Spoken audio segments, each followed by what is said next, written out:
Another target in the top lot here. Now it's deeper in the hard pack. Nope, it's right there. Oh, it sounds like an overload. What the heck we got going on here? It's so hard to see over here. It's a penny right there.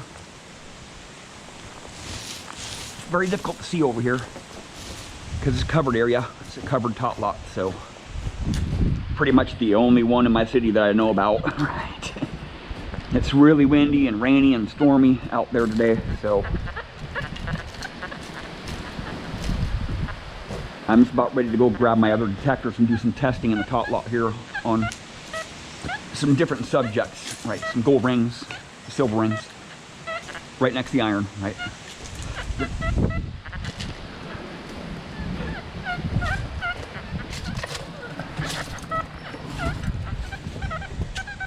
Right there. Yeah. Right there.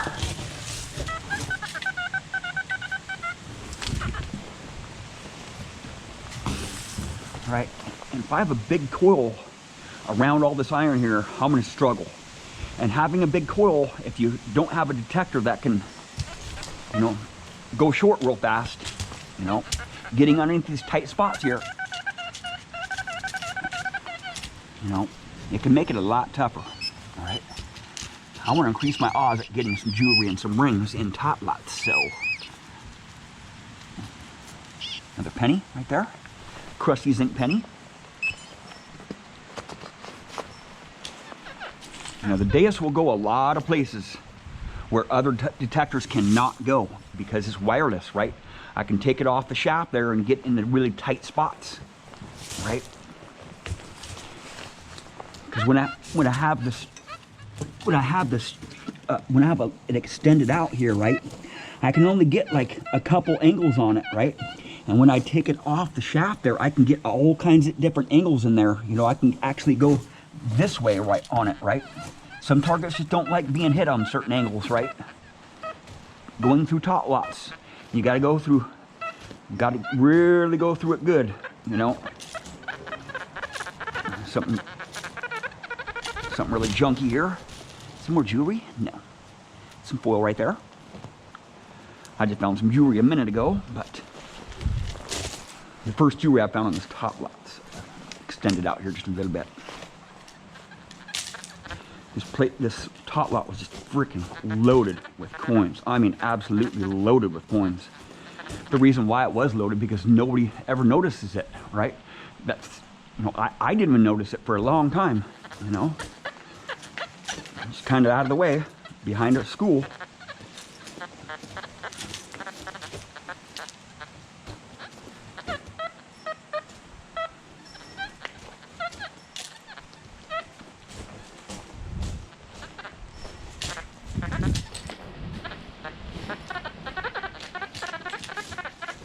Foil right there on the surface. Just a little bit of foil, right? Sounds like jewelry, right?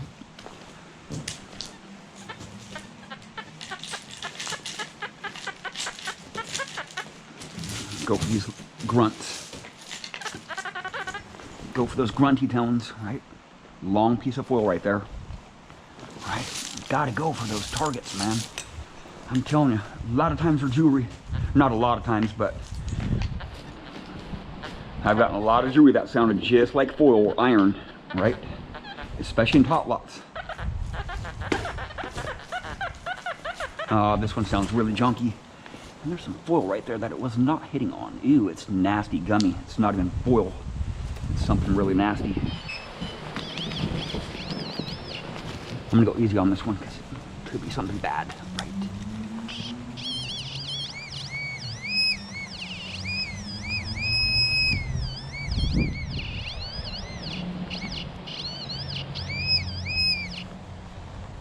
Easy on it.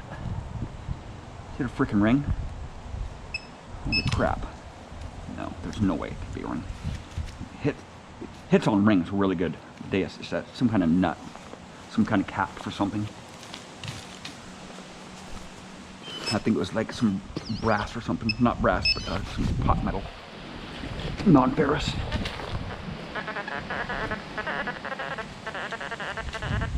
That one's a nail.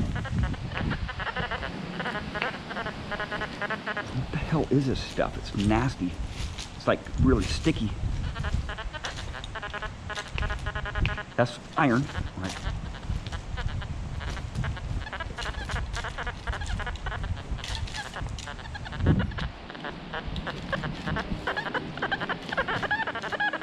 Oh, it's trying to hit something here. I think it's deep. I think it's something deep here. It's not liking it. Not liking it.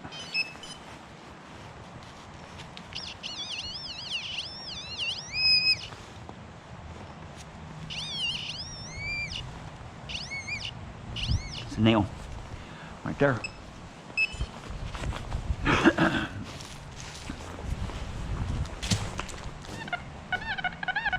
There's something else in there, right? Along with that nail, right? Just masking that target right there. It's something small. It's a penny right there. Masking that target, right? That's why I always go for those ippy tones in tot lots, man.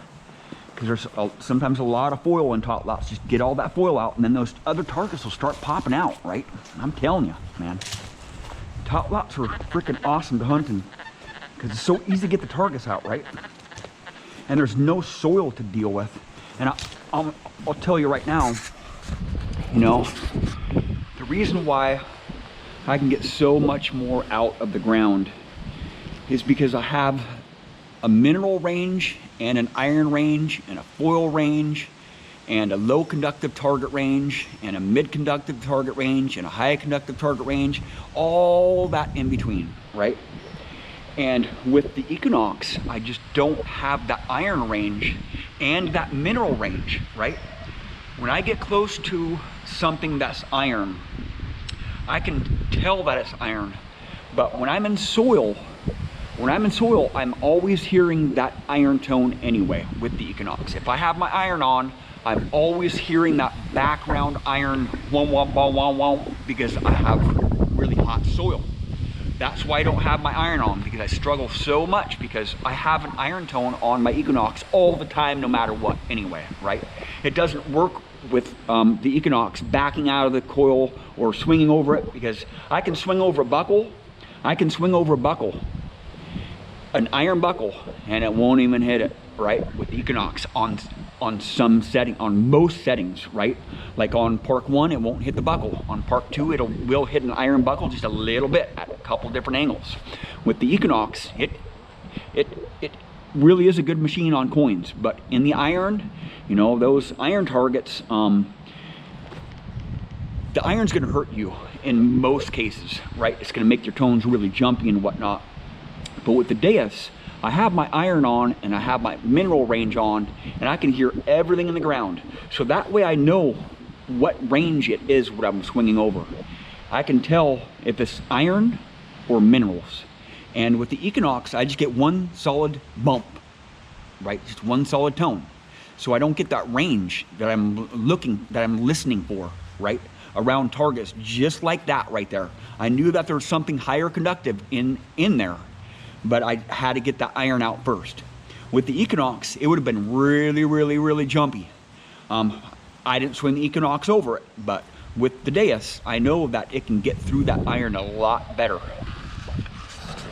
You know, that was a pretty shallow target. That was a pretty shallow target. I mean, any detector would have hit on that if you would have get the iron, that nail out first, right? But it was a super ippy tone, right? Super ippy tone. Sounded very scratchy right there, right?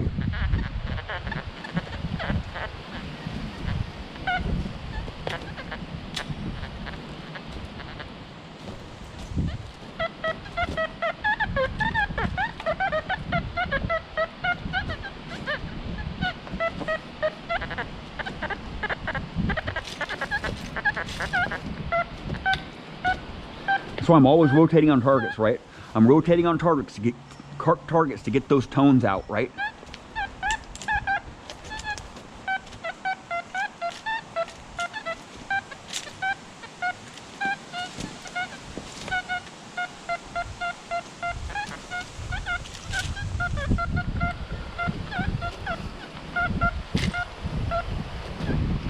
Come on, baby. There's got to be some more jewelry in this top lot, man. It's getting really windy.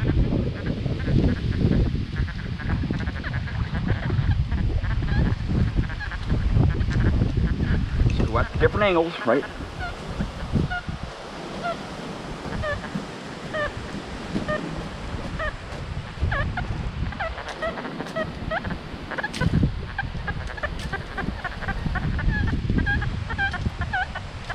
See, I'm hitting that iron right there. Got a low conductor right here. Right there. Just a little bit of oil. And it just blew away.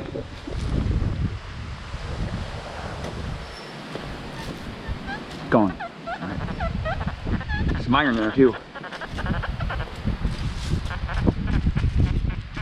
I'll skip that one because it's not a very good target.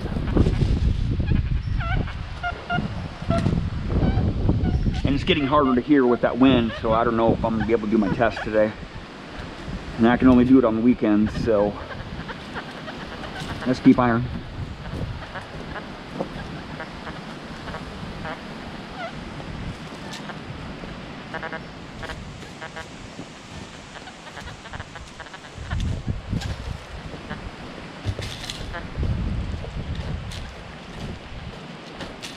All right. The more ground you can cover throughout the day, the more stuff you're gonna find. You're gonna be able to find that hot spot, right? You're gonna be able to find those spots where there's a lot of targets and just start pulling some of those targets out, right?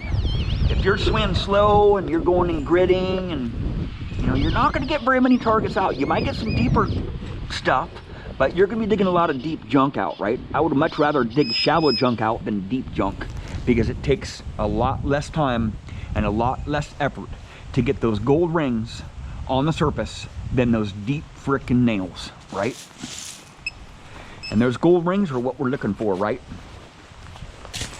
Usually gold rings, if you look at my videos,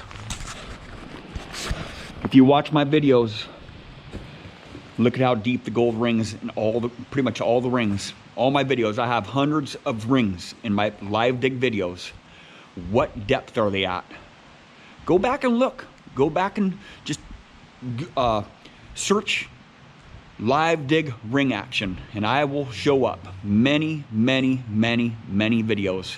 And how deep was that ring? Not very deep, because that soil, those roots on that soil suspend that ring. It just doesn't want to drop out of the roots of the grass or the roots of the trees and whatnot, right? And with coins, they can go deep because there's not really much to grab on. There's not much edge to grab onto. But with rings, they just grab that ring and they just hold it there, right? It just doesn't want to go deeper than those grass roots. So, why swing a huge coil around if you're going for gold, right? If you're swinging a big coil around, you should be going deep. That's your intention, to go deep if you're swinging a big coil, and swing slow, right? With this Deus coil here, this 9-inch coil, it's the perfect size, man. It's the perfect size to swing fast and get those 6-inch deep targets out of the ground. And that's pretty much where those gold rings are gonna be at, within 6 inches deep. Within 6 inches deep. And I can swing this HF coil on the Deus way faster and for a lot more hours than I can swing an 11-inch big coil. If you're swinging big coils, your intention is to go deep, right?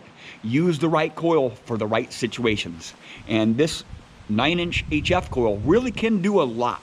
It can do the tot lots, it can do the farm fields, it can do the relic dumps, it can do a lot of stuff that my other detectors I would have to switch coils for, right?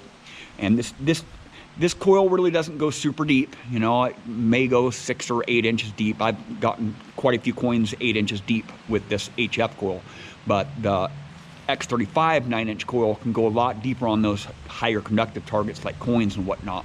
But like I said, the deeper you want to go, the more nails you're going to dig out, even with the Deus. Because with those deeper coins, you're going to have to dig some iffy tones, right? Especially in beat up spots. If you're hunting in beat up spots, you better just plan on digging some iffies, and some good stuff will come out of the ground. You got to just swing slower and dig up a lot of nails. Even with the Deus, you swing slow, you're going to get some nails with the Deus, right? The Deus, you just swing fast and reject all those nails and get all the gold rings. Well, thank you for watching. please subscribe.